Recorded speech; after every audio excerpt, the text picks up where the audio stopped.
আসসালামু আলাইকুম। আসলে আমি মনে করি জামাত ইসলাম ভাগ্য ফলনের একটি দল।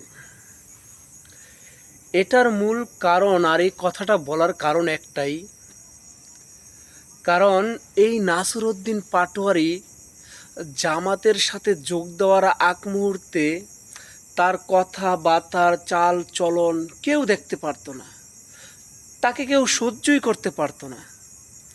কিন্তু এই এনসিবি কিংবা এই ছাত্র জনতা যখন বাংলাদেশ জামাত ইসলামের সাথে জোট গ্রহণ করলো, আর যখন ঢাকা ৮ আসনে আমাদের নাসিরউদ্দিন পাটোয়ারিকে নমিনেশন দেওয়া হলো জামাতের পক্ষ থেকে, ১১ দলীয় জোটের পক্ষ থেকে, তখন থেকেই তার কথাবার্তা জনগণ লুপে নিয়েছে। কারণ কি জানেন?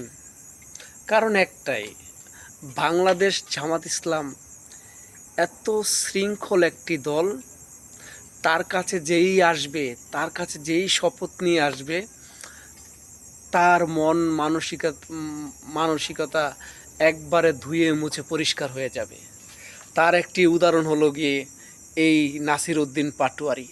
তার কথাবার্তার ল্যাঙ্গুয়েজ এই নির্বাচনের আগে ১১ দলীয় জোটের একত্রিত হওয়ার আগে দেখেন, আর বর্তমান নাসিরউদ্দিন পাটোয়ারিকে দেখেন, যাকে এক সময় মানুষ দেখতেই পারতো না, সে এখন ইয়াং জেনারেশনের আইডল। সুবহানাল্লাহ! এটাই জামাত ইসলাম।